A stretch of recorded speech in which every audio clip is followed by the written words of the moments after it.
여러분도 잘 아시겠지만 저는 운동을 그렇게 좋아하지 않습니다. 네, 뭐 부끄럽게 생각합니다. 시간이 없다라는 핑계를 대고 있지만 네, 시간은 있습니다. 하면 할 수 있어요. 요즘 러닝 하시는 분들이 참 많죠. 그래서 뭐 10km를 목표로 뛰시는 분들도 계시고 뭐 하프나 마라톤을 목표로 이렇게 뛰고 계시는 분들도 있습니다. 그들이 일관적으로 하는 이야기들을 좀 들어보면요, 러닝이 너무 재밌고 중독적이다라는 거예요. 그러시면서 가장 어려운 것은 일단 뛰러 나가는 것이다 라고 이야기를 하세요. 뛰기 시작하면 너무 행복하고 즐겁다라는 거예요. 집 밖은 위험한데 말이죠. 그렇게 잘 뛰러 나가시는지 모르겠어요. 그리고 또 하시는 말씀이 대회를 한번 나가보면 그때부터는 이 대회 맛이라는 게 있어서 성적도 더 잘 나오고 완주하고 나면 엄청난 이 성취감과 자기 효능감이 있다라는 거예요. 저는 뭐 한 번도 느껴보지는 못했어요. 당연히 느껴보지는 못했지만 뭐 생각을 하면 약간 도파민이 터지는 것 같기는 해요. 그래서 약간 이렇게 러닝 하시는 분들 보면 도파민 터진 사람들 같아 보이기는 하거든요. 막 헉헉거리면서 너무 행복하다고 도저히 이해할 수가 없는데 어쨌든 그렇습니다. 그래서 중요한 것은 마라톤에 참여한 사람만 느낄 수 있고 알 수 있는 영역이 분명히 존재하는 거예요. 운동이나 어떤 등산이나 기타 뭐 취미들도 다 마찬가지겠죠. 그리고 뭐 성공이나 학업, 하물며 신앙의 영역까지도 이 해보지 않고는 알 수 없는 영역이 분명히 존재합니다.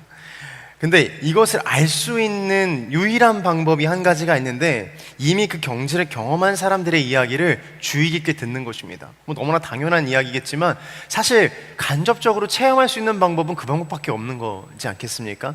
아무리 뭐 유튜브 그 사람이 뛰고 있어서 막 헥헥거리고 메달 거는 거 보고 있어도 전혀 우리 마음 가운데 감동이 안 되잖아요. 그쵸?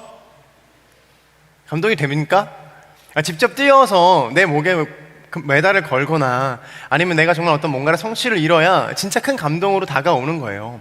남의 이야기를 보는 것만으로는 사실 다 충족되기는 어렵습니다. 근데 그럼에도 불구하고 간접 체험할 수 있는 건 그래도 그 사람의 이야기를 듣는 것밖에는 없어요. 뭐 책을 읽는 것도 마찬가지죠. 저는 책을 그 사람의 지식이 축적되어 있는 한 권의 아주 에센스 같은 그런 거라고 생각해요. 책 많이 읽게 되기를 주님의 이름으로 축복합니다. 제가 느끼는 거지만요, 제가 부끄러운 얘기인데 이렇게 입이 잘 안 떨어져요. 학창 시절에 공부를 이렇게 잘하진 않았어요. 할렐루야. 네. 시선이 바뀌지 않게 되기를 주님의 이름으로 축복해요. 선입관을 갖지 않게 되기를 주님의 이름으로 축복합니다. 그 이후로 열심히 했어요. 근데 대학교를 들어가고 저는 대학 원도 신학을 했거든요. 신학이 끝나고 난 뒤에 공부는 이제 좀 끝났겠거니 생각했지만 신학이 끝난 뒤에 훨씬 더 열심히 했어요. 책을 안 볼래야 안 볼 수가 없었고 그 비밀들, 그 지식의 축적들을 막 훔치고 싶었어요. 그러니까 막 책을 그때부터라도 열심히 읽었죠. 오늘 본문은 여호수아가 평생을 주님과 동행하면서 느꼈던 것, 알았던 것, 보았던 것, 생각했던 것에 대한 총결산이에요. 여호수아가 두 편의 설교를 하게 되는데 우리 마음 가운데 그 설교가 깊이 남아서 은혜가 되고 마지막까지 어떤 마음으로 주님을 섬겼는지 돌아보며 하나님께서 우리를 향한 말씀과 사랑이 더욱더 충만해지기를 주님의 이름으로 축복합니다. 여호수아의 설교는 두 편으로 나눠져 있어요. 23장과 24장 이렇게 두 장에 나눠서 각각 쓰여졌거든요. 23장은요 리더들에게 쓰는 편지였습니다. 리더들에게 설교를 한 거죠. 24장은 회중설교 전체를 놓고서 이제 마지막 고별 설교를 합니다. 오늘 살펴본 말씀은 23장의 말씀인데, 그럼 이 말씀이 리더들에게만 필요한 말씀인가? 그렇지 않겠죠. 정말 그랬다면 성경이 그렇게 쓰여지지는 않았을 거예요. 이 시대를 살아가는 모든 청년들에게 하나님의 말씀은 필요합니다. 그러니까 여러분 또 리더를 하고 계신 분들도 계시고, 꼭 교회나 아니면 뭐 직장이나 학교나 다양하게 여러분들의 위치에서 그 리더의 자리로 계실 거예요. 또 리더의 자리로 가실 거예요. 인생에 꼭 기회가 오거든요. 그때 거절하지 마시고 리더의 자리도 또 한번 섬겨보는 은혜가 있게 되기를 축복합니다. 그때 이 말씀을 마음판에 생기면 하나님의 사람으로 살아가고 또 주변 사람들도 하나님의 사람으로 살아갈 수 있도록 이끌어주는 것이 바로 리더의 덕목입니다. 오늘 그 하나님의 말씀 앞에서 거룩한 역사가 있게 되기를 주님의 이름으로 축복합니다. 오늘 말씀을 살펴보면서 은혜를 나누도록 하겠습니다. 1절과 2절과 3절의 말씀을 함께 보도록 하겠습니다. 1절입니다. 시작.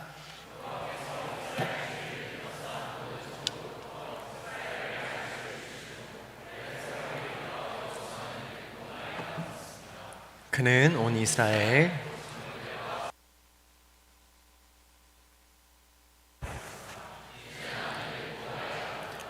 너희는 너희 하나님 여호와께서 너희를 위해 이 모든 민족들에게 하신 일들을 다 보았다.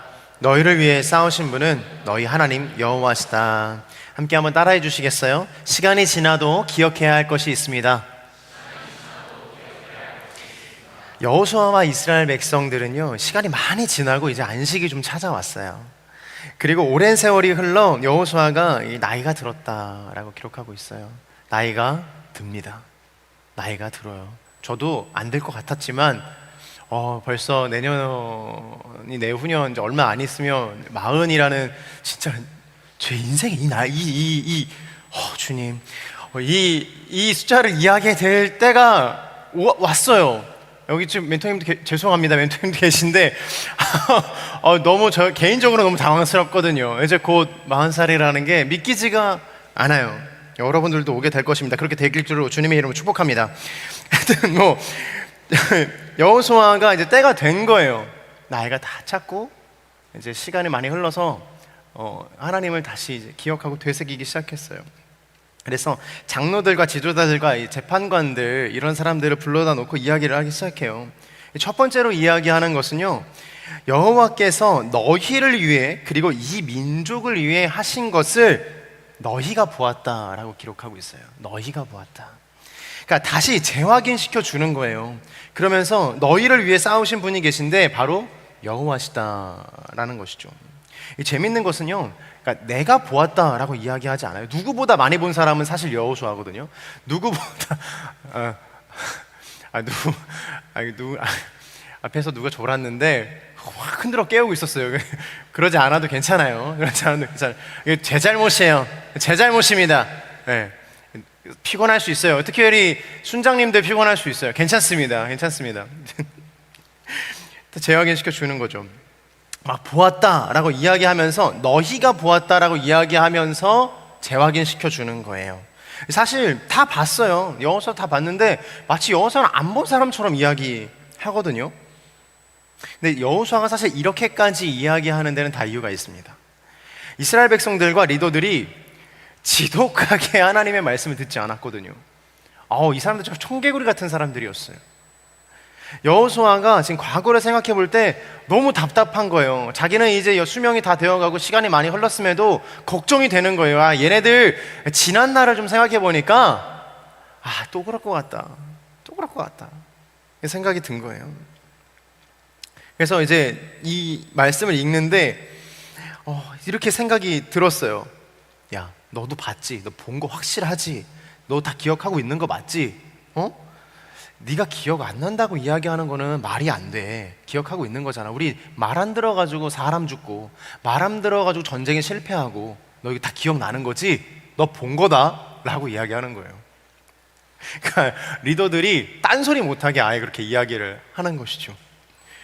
그러니 여호수아가 하나님 말 잘 들어라. 그렇지 않으면 벌 받는다. 죄의 길로 가게 된다. 율법을 따라 살고 하나님을 경배하며 살아라 라고 다시 한번 정신이 번쩍 들도록 일종의 정신교육을 하는 거예요. 사랑하는 여러분, 성경 인물들의 공통적인 특징이 하나 있는데 그것이 무엇이냐면요, 하나님이 나에게 어떤 분이신지를 명확하게 기억하고 그 명확하게 세운 믿음과 신념 안에서 그의 삶을 끝까지 이뤄냈다라는 것이에요. 그러니까 삶이 안정되거나 적의 침입이 없거나 평안을 누리며 살아가는 이 시점에 여호수아는 다시 필요한 것이 한 가지가 있는데 다시 하나님의 은혜를 기억하는 것이다 라는 거예요. 옆 사람에게 한번 축복하면서 인사할까요? 하나님의 은혜를 기억하게 되기를 축복합니다. 네. 노아도 하나님의 약속으로 방주에 탔지만 1년이 넘는 시간 동안 방주에서 아무 소식이 없는 채로 기다렸어야 했어요. 하나님이 은혜를 주시고 문을 열 것이라는 기대로 1년 좀 넘는 시간 동안, 한 372일인가요? 그 시간 동안 기다려야 했었어요. 아브라함은 100세 때 낳은 이삭을 바칠 때 하나님이 한마디도 하지 않으셨어요. 어떤 말씀도 없으셨어요. 그냥 너의 아들을 바치라 라는 이야기를 듣고 3일 밤낮을 걸어서 모리아 산으로 올라가기 시작해요. 앞에 있는 마당에서 한 게 아니거든요. 굉장히 오랜 시간 걸어갔었어요. 그 아들과 아빠는 아들을 죽일 거라고, 아들은 아빠를 죽일 걸 알았어요. 서로가 굉장히 그 안에서 아빠가 아들을 죽일 거라는 아는 그 아주 삭막하고 미묘한 감정 속에서 3일을 올라갔다라는 거예요. 하나님은 응답하지 않으시지. 아빠는 나를 죽일 것 같지. 나는 아들을 죽여야 하지. 답답하고 꽉 막혀 있는 그 심정으로 그 모리아산을 올라갔다라는 거예요. 사도 바울도 마찬가지였어요. 사도 바울이 여러분 회심하고 바로 하나님의 사람으로 돌이켜서 막 전도를 하러 다닌 것 같지만 사도 바울도 3년 만에 베드로를 만나러 갑니다. 근데 그곳에서 핍박을 당해요. 그래서 그 제자들이 다소라는 곳으로 보내요. 다소라는 곳으로 보내서 그곳에서 몇 년이 있었는 줄 아세요? 정확하지는 않지만 신학자들이 7년에서 10년 동안 그곳에 있었다라고 기록하고 있어요. 부르심을 받았어요. 눈꺼풀이 벗겨지는 은혜를 경험하고 하나님의 놀라우신 그 성령의 기적의 체험을 경험했는데 사도 바울은 10년 동안 아무런 변화 없이 여전히 똑같은 삶을 살아갔다라는 거예요. 물론 많은 학자들이 사도 바울이 그냥 살아갔다라고는 생각하지 않고 있어요. 그의 열정과 그의 마음을 돌아봤을 때 그 다소라는 지역이나 그 인근 주변에서 전도를 하며 살아갔을 것이다 라고 이야기를 하거든요. 그래도요, 여러분들이 하나님께서 여러분들을 불러주셨어요. 열방의, 민족의 혹은 기업의, 가정의 한 사람이 되어서 변화시킬 것이다 라고 이야기했어요. 여러분 10년을 열심히 살았습니다. 그런데도 주님이 어떠한 변화도 이렇게 보여주시지 않으신다면 여러분 마음이 좀 어떨 것 같으세요? 쉽지 않은 시간일 거예요. 우리는 미안하지만 1년도 못 버팁니다. 그러지 않습니까? 1년도 참 버티기 힘든 것이 우리의 연약한 믿음이에요. 그렇게 시간을 보내면서 하나님을 깊이 묵상하고 예수님을 향해 전진했음에도 불구하고 우리는 그 시간 안에서 하나님을 점점 소멸해 가고 있어요. 신학자들은요, 성경을 통독한 사람들은요, 이 시간을 뭐라고 부르냐면 영적인 작업실이라고 불러요. 사람이 목사가 되는데도 목사 학위를 받는다고 해서, 목사 지위를 받는다고 해서 바로 목사가 되지 않거든요. 저는 이걸 너무나도 잘 깨닫고 있어요. 그러니까 누군가가 나에게 목사라고 불러준다고 해서 제가 진짜 목사는 아니에요. 그러니까 진짜 목사다워야 목사인 거고, 목사의 역할을 해야, 그리고 목사답게 생각을 해야 목사가 되는데 그 시간이 못해도 한 10년은 걸리는 것 같아요. 결혼을 한번 해보세요. 결혼을 한다고 해서 여러분들이 바로 아내가 되고 남편이 되는 것 같습니까? 아니요. 여러분들이 여전히 자기 자신을 살아가는 각자의 개성에 있는 사람들로 살아갈 거예요.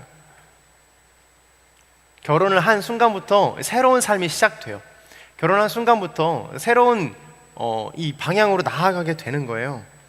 우리는 그러한 영적인 작업실 안에서 하나님께서 맞춰주신 때와 시간을 기다리며 우리 스스로를, 우리의 영혼을, 우리의 혼과 육과 영을 영적인 작업실 안에서 다듬어야 되는 시간들이 필요한 것입니다. 이러한 기다림의 시간들 속에서 반드시 필요한 것은요, 기다림이에요. 은혜에 기억하며 기다리는 것. 이 기억은요, 신앙의 본질적인 행위입니다. 성경에서 기억이라는 것은 단순히 어떠한 사건을 기억하고 회상하는 것이 아니거든요.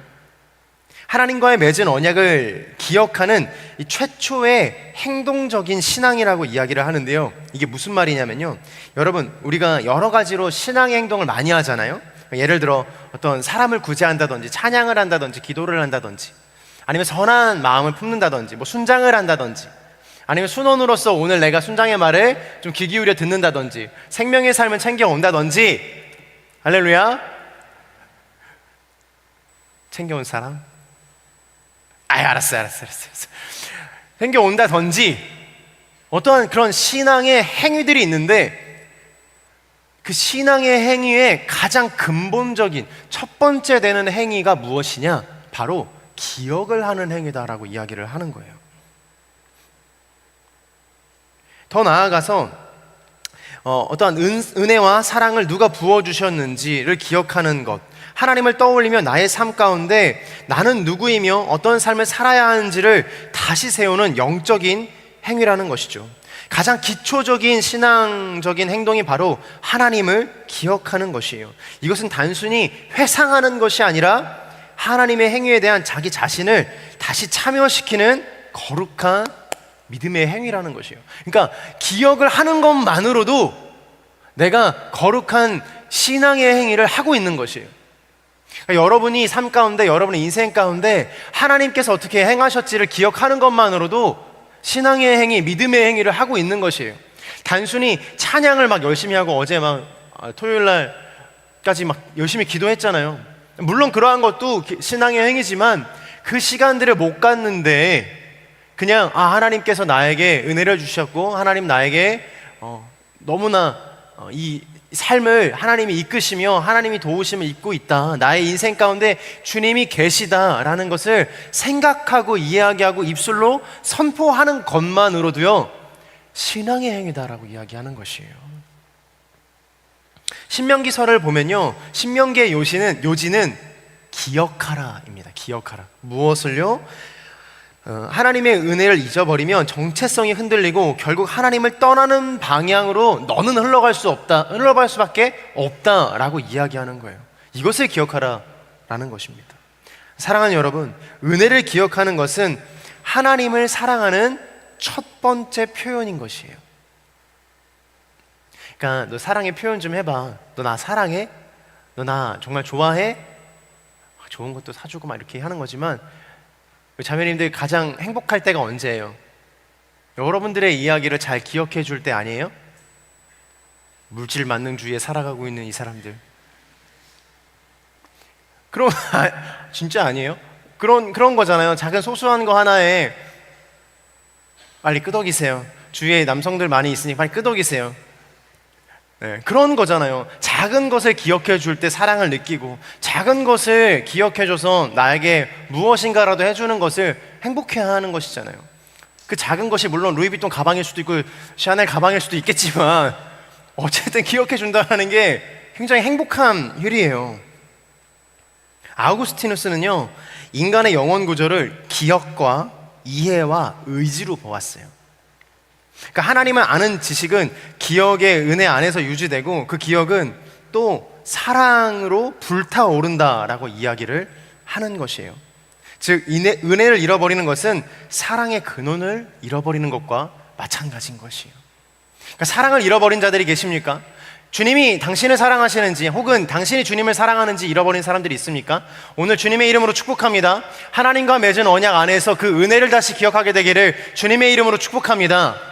하나님과 맺은 그 기억들과 생각들을 다시금 떠올리는 것, 찬양을 들으며 하나님 나에게 무엇이라고 이야기하셨는지 생각하는 것. 그래서 사랑하는 여러분, 기록하는 게 굉장히 중요해요. 은혜를 기록하는 게 굉장히 중요해요. 막 어떤 분들 보면 설교문을 거의 다 받아 쓰시는 분들이 계세요. 그러지 않아도 돼요. 그 정도까지 하지 않아도 돼요. 오늘 만약에 설교가 30분이다, 45분이다, 1시간이다 그러면 2줄, 3줄, 4줄 혹은 하나님께서 말씀하신 뭐 한 문장이나 한 문단, 나의 생각이나 내 마음으로 정리된 조금의 글들, 이 정도면 충분한 거예요. 그거 붙들고 살아가는 거예요. 그거 생각하면서 오늘 한 주는 이렇게 살아가야겠다라고 결단하는 거예요. 별게 아닌 것입니다. 그런 것이 바로 하나님의 은혜를 기억하는 것이에요. 하나님을 아는 지식은 은혜 안에서 이 기억으로 유지되는 것이고요. 그 기억을 통해 우리가 사랑으로 다시 불타오를 수 있다는 것을 잊지 않게 되기를 주님의 이름으로 축복합니다. 계속해서 곱씹어 보게 되기를 바랍니다. 은혜를 잊으면 사랑을 잃어버리게 되고, 그 사랑을 잃어버리면 순종이나 헌신도 할 수 없게 되는 거예요. 자, 보세요. 메커니즘이 있어요. 자, 은혜가 있고, 은혜를 기억하는 그 내가 있고, 여기 끝에는 하나님의 사람으로 살아가며 순종하며 헌신하며 살아가는 내가 있어요. 이 간극 안에 하나님의 어떤 다양한 인치심과 다양한 섭리들, 그리고 성화의 과정으로 가는 많은 여정들이 있는데, 이의 출발선에 있는 가장 훌륭한 출발을 할 수 있도록 도와주는 착화제가 바로 하나님을 기억하는 것이다라는 거예요. 하나님을 기억하는 게 끝에 가서 하나님이 그랬습니다라고 기억하는 건 아니라, 애초부터 처음부터 출발할 때부터 하나님을 기억하며 출발해야 된다라는 것이에요. 오늘 여호수아는 이 리더들에게 무엇을 이야기하고 있는가? 여기까지 이끄신 분이 바로 여호와시다라고 이야기하시는 거예요. 너희들 그거 다 기억하고 있지? 맨 처음으로 돌아가 봐봐. 이스라엘이 애굽의 시대 때부터 출애굽 사건에서부터 시작해서 광야를 지나고 이 땅까지 넘어온 그 모든 순간들 너 기억하고 있지? 그런데요, 더 놀라운 것은요, 여기에서 여호수아가 아니라 하나님이 너희들을 이끄셨다. 그러니까 스스로가 어떤 것도 하나님 앞에 내세울 수 없는 사람이다라는 걸 다시 한번 이야기하고 있어요.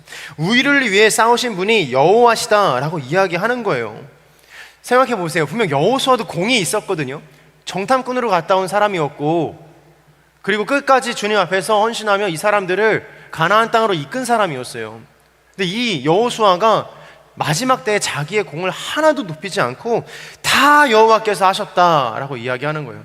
사랑하는 여러분, 훗날 천국에서 주님 만날 때 주님 덕분에 제 인생이 찬란했습니다라고 고백할 수 있는 믿음의 사람이 되기를 주님의 이름으로 축복합니다. 하나님이 그때 계셔서 제가 안전했습니다. 하나님이 그때 저를 도와주셔서 제가 거기까지 갈 수 있었습니다.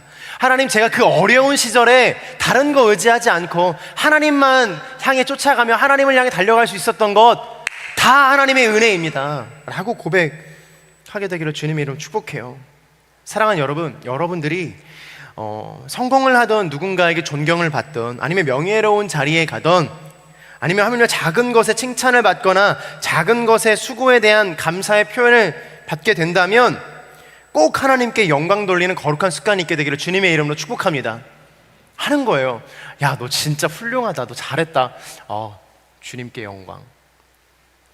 되게 오그라듭니까? 되게 뭔가 좀 이렇게 그 믿음의 영역 속에서 뭔가 믿음 있는 사람처럼 보입니까? 아니요. 입술로 고백하는 거예요. 뭐 행동은 교만하게 안 해도 되겠지만 다 주님께서 하신 거야. 주님의 영광이지. 작은 것이라도 계속해서 주님의 영광이라는 것을 입에 달고 사는 거예요. 그래서 하나님께서 무엇이라도 줄 때 내가 다 주님의 영광이라 그러면, 여러분, 주님이 여러분들에게 안 주실 것이 무엇이 있겠습니까? 여러분들이 원하는 거 주님이 안 주시겠습니까? 못 주셔서 안 달라는 분이 우리 하나님이세요. 근데 자꾸 우리가 그거 내가 했어, 그거 내가 잘해서 그런 거야, 야, 뭐 그거 아무것도 아니지. 그러니까 주님이 우리 버릇 나빠진다고 안 주시는 거예요. 주님은 우리의 생각과 우리의 마음의 중심을 다 아신다라고 얘기했잖아요. 그리고 결국에 주님께서 우리를 구원에 이르게 하시고 성화의 과정에 이르게 하시려면 단순히 그냥 사랑으로만 우리를 돌보시지 않으세요. 사랑으로만 돌보지 않으신다고요. 우리를 훈육하신다고요. 우리가 잘 되기를 바라시는 마음으로 계속 우리가 선한 길로, 우리가 올바른 길로 더 좋은 크리스천으로, 더 믿음 좋은 크리스천으로, 더 성숙한 하나님을 믿는 그리스도인들로 살아가기를 바라신다라는 거예요. 옆 사람에게 한번 축복할까요? 당신의 인생은 주님의 영광입니다. 작은 것이라도 하나님 앞에 영광 돌리는 습관이 굉장히 중요한 것입니다. 작은 거라도요. 정말 작은 거라도요. 오늘부터 시작하세요. 오늘 순 안에서 어떤 것 숙제를 드릴게요. 오늘 순 안에서 이게 순 나눔 시작하기 전에 어떤 것으로 하나님께 내가 영광을 돌릴 수 있는지에 대해서 한번 나눠보시고 실제로 그것으로 영광을 한번 돌려보세요. 고백하는 거예요. 작은 거라도요. 영광을 올릴 만한 것이 없어요? 뭔가 좋은 일이 있어야 영광을 올리는 거 아닙니까? 라고 생각하세요? 그러면요, 오늘 하루도 주님을 생각할 수 있음에 감사하고 영광을 올려드리세요. 내가 오늘 하루도 이 자리에 있음에, 내가 오늘 하루도 정말 다치지 않고 안전하게 살아갈 수 있음에, 내가 오늘 이 하루도 정말 이 심장이 뛰고 피가 돌고 하나님의 은혜 안에서 잘 살아갈 수 있음에 그 작은 것으로도 감사하는 거룩한 은혜가 있게 되기를 주님의 이름으로 축복합니다. 훈련이에요, 여러분. 훈련하는 거예요. 작은 것에 충성하는 것, 작은 것으로 주님께 영광 돌리고 감사하는 것. 인간의 마음은 참 간사하거든요. 그래서 은혜를 경험하고 하나님의 사랑을 경험한다 하더라도 내 스스로가 다시 하나님을 찾고 거룩으로 나오는 그 여정 속에서도 놀라울 정도로 은혜를 잃어버려요. 놀라울 정도로 뒤돌아서면 다른 사람이 되어 있음을 발견해요. 은혜를 막 받다가도 뒤돌아서면 다른 사람이 되어 있어요. 제가 상처가 하나 있는데, 제가 중학교 때였던 것 같아요. 중학교 때, 그러니까 저는 온누리교회는 고등학교 때 왔거든요. 중학교 때는 지방의 작은 교회를 다녔어요. 그러니까 지방의 작은 교회들은 여러분 뭐 아울렛이 가셔서 아시겠지만 스스로 막 이렇게 수련회를 하거나 하는 게 좀 어려워요. 그래서 연합 수련회를 하거든요. 그때 전도사님이, 성함도 생각나요. 이야기하진 않겠어요. 그때 전도사님이 수련회를 가자고 하신 거예요. 그래서 너무 기대가 되는 마음으로 수련회를 딱 갔어요. 저희 한 5명 정도가 갔거든요. 근데 제가 그때 정말 큰 은혜를 받았어요. 막 뒤에서 막 펑펑 울고서 눈물을 막 툭툭툭, 알죠? 기도 진짜 열심히 하고 눈물 많이 흘리면 기도도 안 나오는 거, 계속 꺽꺽거리기만 하는 거. 제가 그렇게 울었거든요. 막 울다가 은혜를 받고서는 딱 돌아왔어요. 돌아와서 첫 번째 주에 예배를 딱 드리고 나서 전도사님이 저한테 뭐라고 이야기하신 줄 아세요? 야, 너 그거 냄비 믿음이야. 냄비 같으면 안 돼. 너 또 다음 주에 뜨거울 거야? 이렇게 말씀하셨어요. 제 마음이 팍 상하는 거예요.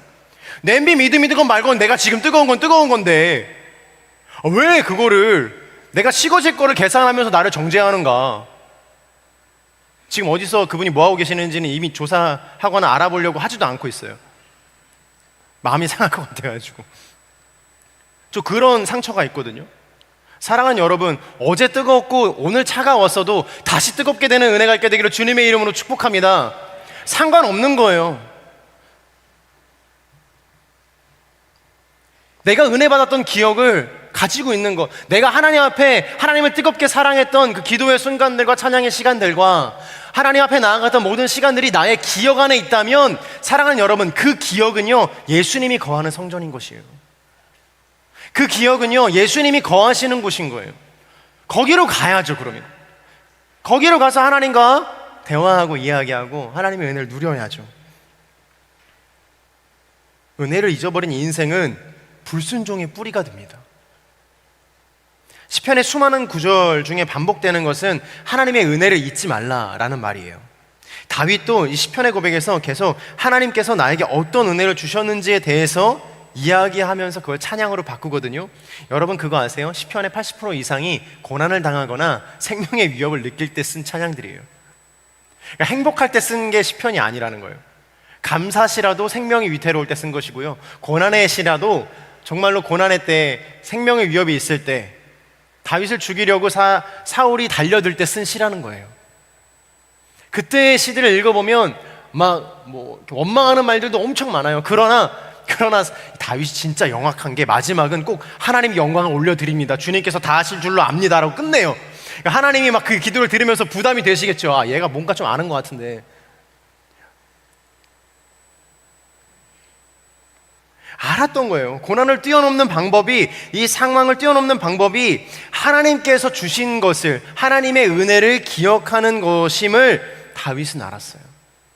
그러니까 끝까지 주님한테 그렇게 기도하는 거예요. 주님, 영광 받으십시오. 지금 낙마하고 낙심하고 아무것도 없는 보잘것 같은 나의 인생일지라도 당신의 손에서 이 인생이 다시 회복되고 당신의 인생에서, 당신의 손에서 나의 인생이 찬란하게 빛날 것입니다. 그러므로 당신 영광 받으십시오. 주님을 찬양합니다 라고 이야기하는 거예요.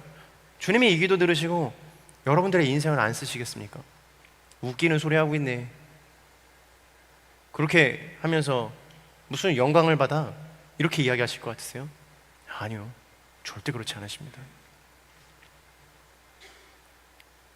C.S. 루이스는요, 이 스크루테이프의 편지에서 이렇게 이야기합니다. 신자가 경험한 작은 은혜의 기억이야말로 사단이 가장 두려워하는 신자의 무기다.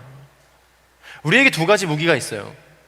첫 번째 무기는요, 예수 그리스도의 이름으로 무엇인가를 할 때 주님이 그 능력을 그 이름 앞에 주셨다는 거예요. 가령 예를 들자면 내가 나사렛 예수 그리스도 명하노니 떠나갈 지어다.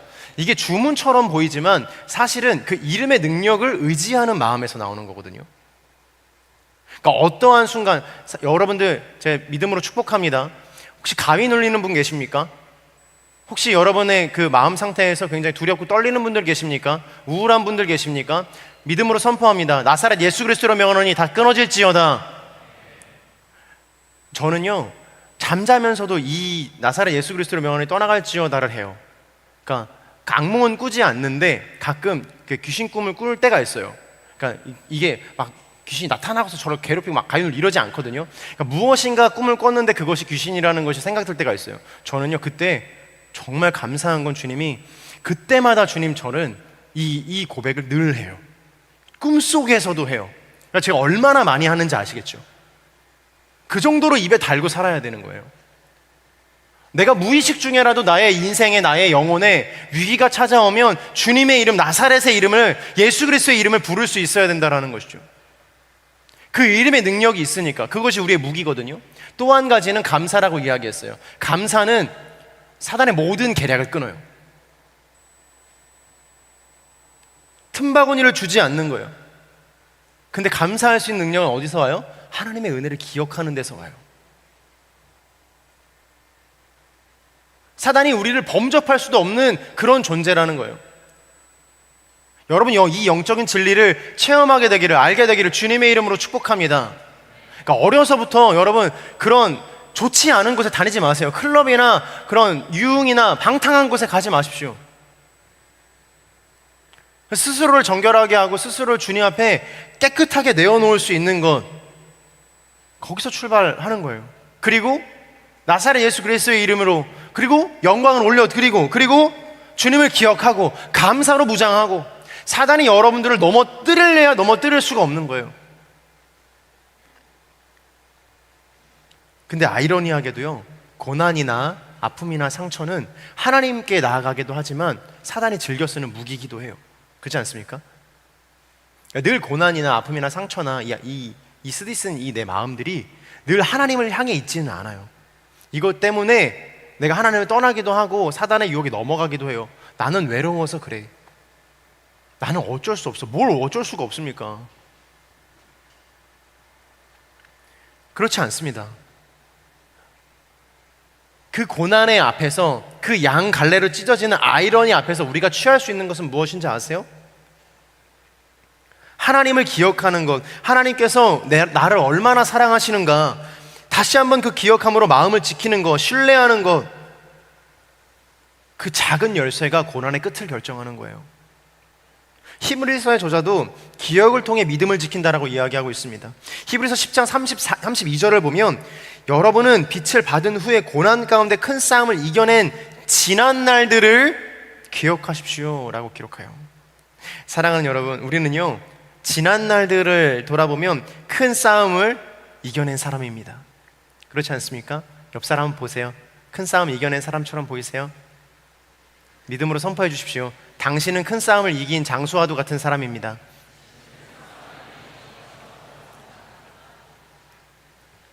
큰 싸움을 이긴 사람들이라는 거예요. 신앙을 잃어버릴 만한 일들 없으셨어요? 예수님 안 믿겠다고 이제 교회 안 다니겠다고 막 그러면서도 지난 날들 혼자 지내면서 골방에 처박혀가지고 아무것도 안 하고 그런 날들 없으셨어요? 전 있었어요. 좋았어요. 교회 4주 안 가니까 좋더라고요.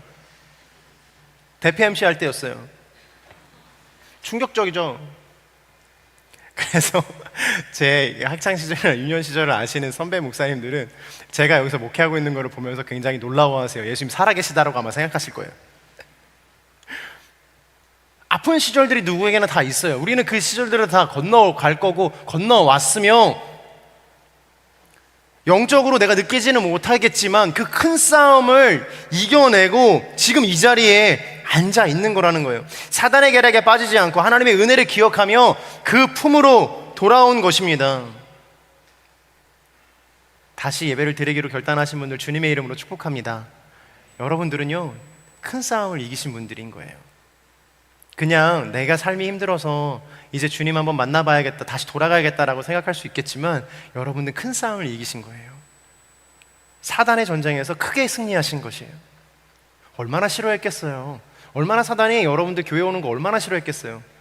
세상에 좋은 게 그렇게 많은데, 야, 너 저기 좋은 거 하는 거 다 알잖아. 일요일마다 좋은 거 한다. 그거 다 뿌리치고 가는 거잖아요. 다 뿌리치고 이 좋은 이 시간대 얼마나 황금 시간대 아닙니까? 다 알죠, 저도. 큰 승리를 경험한 하나님을 선택한 그 마음이 여러분들의 승리로 이끌었다라는 것이에요. 그런 사람들에게 오늘 여호수아는 다시 한번 이렇게 권면합니다. 6절과 7절의 말씀을 보도록 하겠습니다. 시작.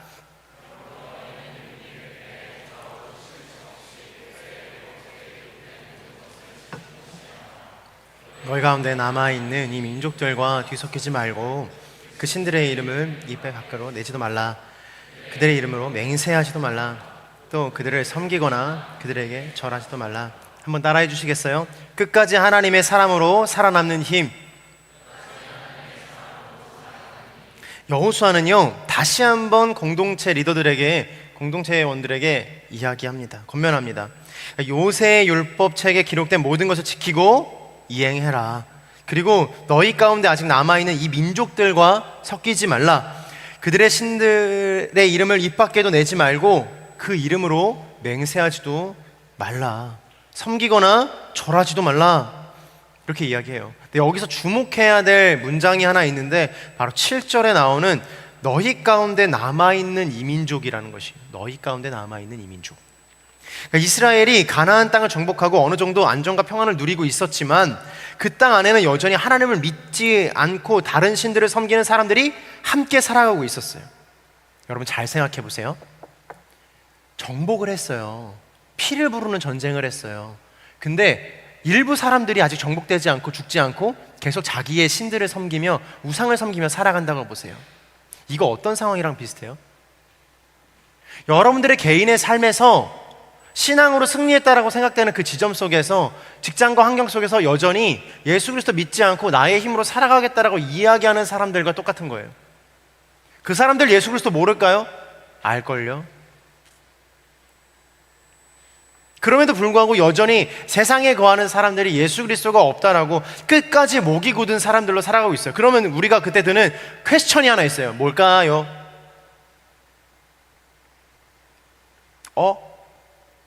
저 사람들도 잘 사네. 하나님 열심히 안 믿어도 괜찮은가 보네. 이 마음이 스물스물 올라오기 시작해요. 타협의 그 지점들이 계속 생기기 시작한다라는 거예요. 왜냐? 멀쩡히 살아가고 있는 사람들을 보고 있으니까. 전혀 나보다도 더 잘 살아가는 사람들이 있으니까.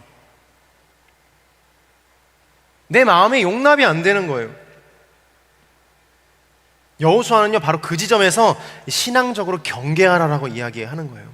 그들과 뒤섞여 살아가며 그들의 신의 이름을 가볍게 입에 올리고 그들의 방식대로 맹세하고 그들의 행위를 따라하는 거 하지 말아라라고 이야기하는 것이에요. 여호수아는 그것이 신앙을 무너뜨리는 출발점이 될 수 있다라고 강조해요.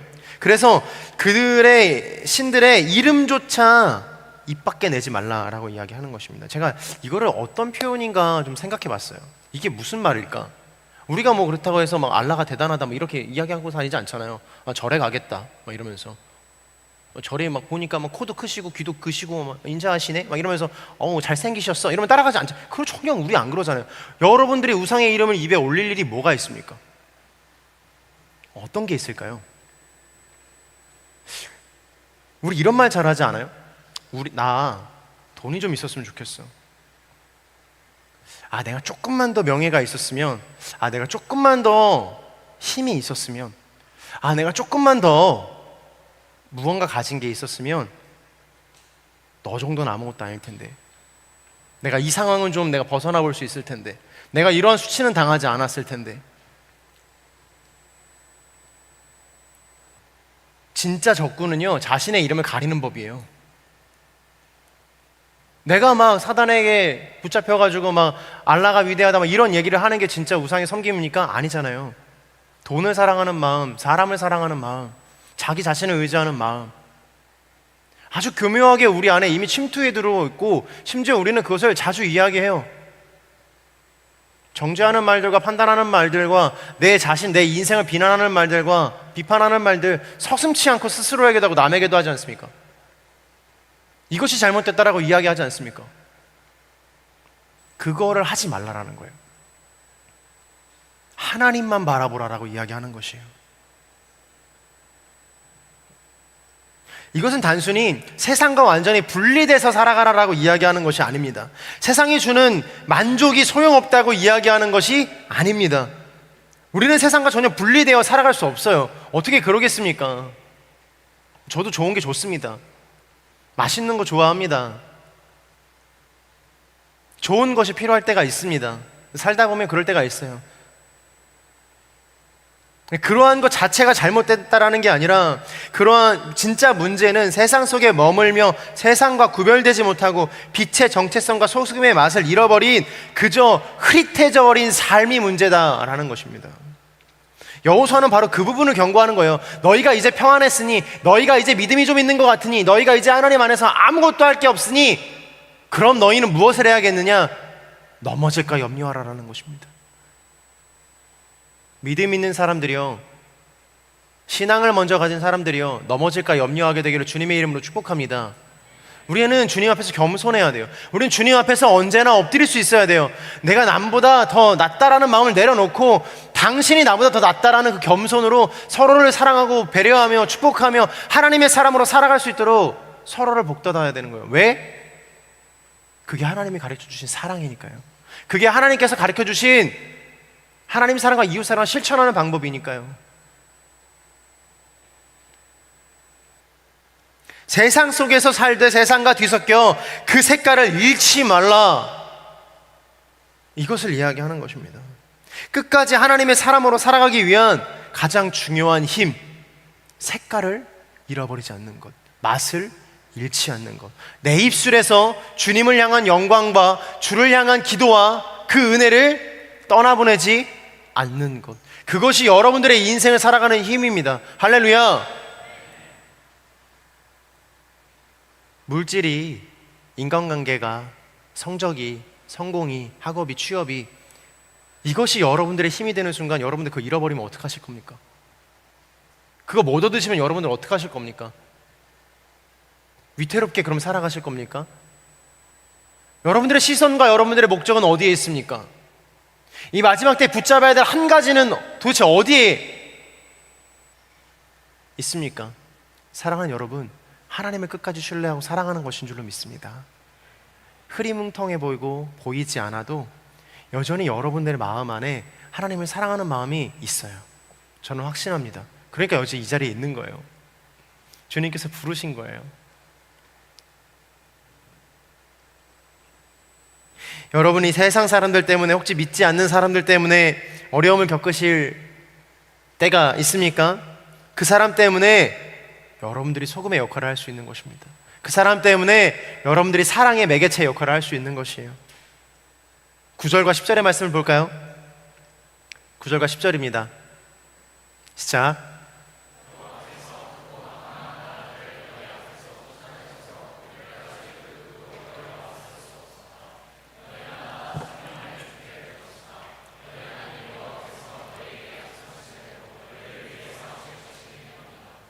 그러므로 너희는 마음을 기울여 너희 하나님 여호와를 사랑하라. 마음을 지키는 힘은, 나를 지키는 힘은 여호와를 사랑하는 데 있습니다.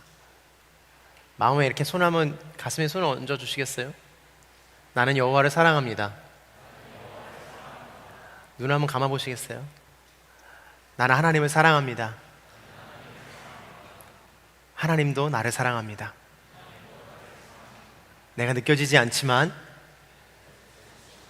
따라하는 거예요. 내가 느껴지지 않지만 나의 영혼은 주님을 사랑합니다. 이스라엘의 진짜 위협은 전쟁의 칼날이 아니었어요. 눈에 보이는 어떤 큰 문제도 아니었습니다. 가장 위험한 것은 신앙의 흐트러짐, 천천히 조용히 스며드는 작은 타협과 하나님을 멀리하고자 하는 마음이었어요.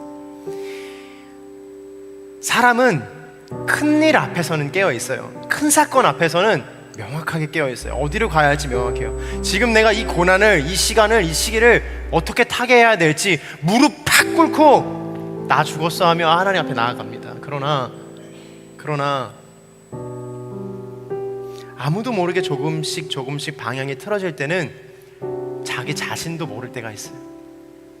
어느 한 교회에서, 이 고리타분한 되게 이렇게 고전적인 교회에서 한 전도사님이 피아노를 좀 가운데로 옮기고 싶었대요. 근데 장로님이 피아노를 어떻게 예배당 가운데로 옮기냐라고 이야기하셨대요. 그래서 이 사람이 생각을 하다가 한 주에 1cm씩 조금씩 옮기기 시작했대요. 시간이 지나고 장로님이 돌아보다 저게 왜 거기 있지? 라고 하는 생각이 드는 순간 그래도 괜찮네 라고 하셨대요. 싫어요. 제 동기 싫어하거든요.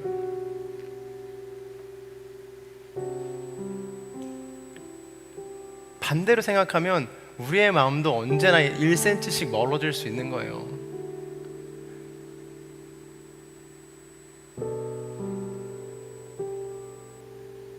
하나님께 가까이 가지 않으면 우리는 다른 것들에게 가까이 갈 수밖에 없습니다. 그래서 여호수아가 이렇게 이야기하는 거예요. 오직 너희가 오늘날까지 행한 대로 너희 하나님 여호와를 굳게 붙들어야 한다. 말씀을 붙들지 않으면 결국 다른 우상의 언어들을 배우게 됩니다.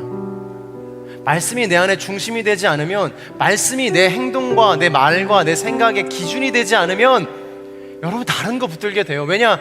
안 붙들면 넘어질 것 같은 불안함이 우리의 인생 가운데 여전히 존재하니까요. 뭐라도 붙들어야 되니까. 근데요, 말씀이 좀 붙들기 어렵습니다. 말씀대로 살아가기는 더 어렵습니다. 그러면요, 이것저것 다 붙들기 시작하는 거예요. 나를 지지해줄 앞뒤로 막 다양하게 붙들기 시작하는 거예요. 근데 그것들이 여러분들을 붙들어줍니까? 그렇지 않습니다.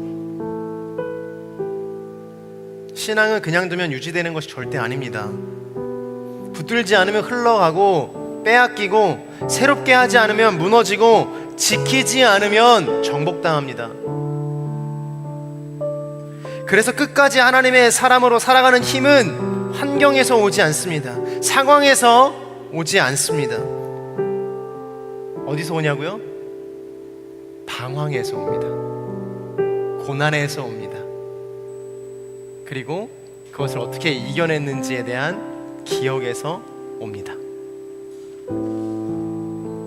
사랑하는 여러분, 하나님께 향하는 방향과 그 말씀 앞에 서는 방향, 받았던 은혜를 기억하며 걸어가는 여러분이 되시기를 주님의 이름으로 축복합니다. 하나님께서 이스라엘에게 원하셨던 것은 오늘 우리에게 원하시는 것과 동일합니다. 너 누구야? 기억해라. 너 누구야? 기억해라. 하나님께서 너의 삶을 여기까지 이끄셨던 거 기억해라. 그때 그렇게 하지 않았니? 그때 그렇게 너와 함께 동행하지 않았니? 너가 어렵고 힘든 시절에 주님의 은혜로 그 시기를 넘어가지 않았니? 너의 마음 가운데 아무런 울림과 떨림도 없을 때라도 나는 여전히 너의 마음 안에서 외치는 자의 소리였다라고 주님은 말씀하세요. 사도행전에서 그렇게 이야기하지 않습니까? 세상 한가운데 살아가지만 세상에 물들지 않는 사람, 수많은 이름들이 오고 가는 시대 속에서도 하나님의 이름을 높이는 한 사람, 가치가 흔들리는 시대 속에서도 말씀을 붙잡고 주님 앞에 바로 서는 사람, 그 사람이 당신이 되기를 주님의 이름으로 축복합니다. 흔들리지 마세요. 흔들리더라도 주님을 기억하세요. 아플 때 스스로를 보지 마시고 그 상처에 데일밴드를 붙여주시고 마데카솔 발라주실 주님을 좀 기억해 보세요. 왜 내가 그렇게 됐습니까? 난 도저히 주님 참을 수 없습니다. 왜 주님 이 상황을 겪어야 합니까? 주님 이 상황이 도저히 내가 이해가 되지 않고 납득이 되지 않고, 주님 나는 정말 주님 열심히 섬겼는데, 나는 평생토록 주님을 섬긴다라고 약속했었는데 여전히 나의 믿음은 변한 것도 없고 발전한 것도 없고 여전히 똑같이 반복되는 실패와 실망 속에서 허우적거리며 하나님을 멀리하는 사람처럼 살아가는, 그리고 세상에 나아가서는 그냥 세상 사람처럼 살아가는 사람들.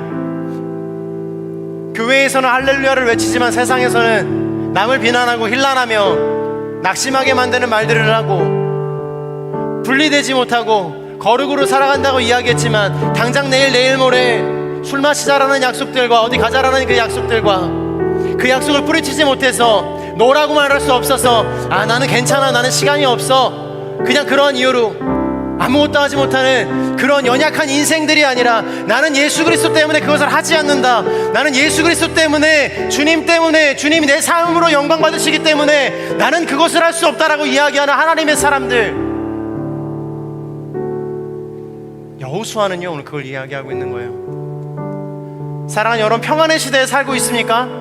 나의 인생 가운데, 우리의 인생 가운데 그 어떤 것도 이제는 두려움의 대상이 없습니까? 돌아보십시오. 우는 사자와 같이 당신을 넘어뜨릴 사단의 계획들이 발밑에 도사리고 있어요.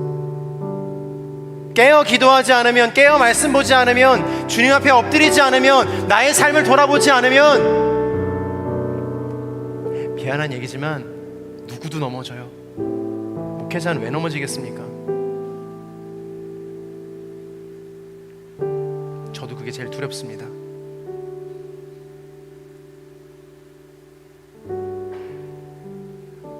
따라해 보시겠어요? 내가 나사렛 예수 그리스도로 명하노니 내 안에 하나님을 멀리하고자 하는 모든 마음들은 떠나갈지어다. 한 번 더 하겠습니다. 내가 나사렛 예수 그리스도로 명하노니 내 안에 우상의 섬김은 다 떠나갈지어다. 내가 나사렛 예수 그리스도로 명하노니 나만 사랑하고자 하는 마음은 떠나갈지어다. 내가 나사렛 예수 그리스도로 명하노니 모든 우울함은 떠나갈지어다. 내가 나사렛 예수 그리스도로 명하노니 나를 묶고 있는 모든 사단의 관계는 끊어질지어다. 능력이 있는 줄로 믿습니다. 여러분들의 고백 가운데 예수 그리스도의 능력이 있는 줄로 믿습니다. 여러분 믿음 없지 않아요. 여러분 기도 못하지 않아요. 여러분 연약하지 않아요. 시간 함께 같이 기도했으면 좋겠습니다. 시간 함께 같이 기도할 때 하나님, 내가 잃어버렸던 하나님의 사랑을 회복하게 하여 주옵소서. 하나님 믿음으로 기도하게 하여 주옵소서. 오늘 그렇게 원하시는 분들마다 그 자리에서 한번 같이 일어나서 전심으로 주여 한번 외치며 기도하며 나아가면 좋겠습니다. 기도하겠습니다. 주여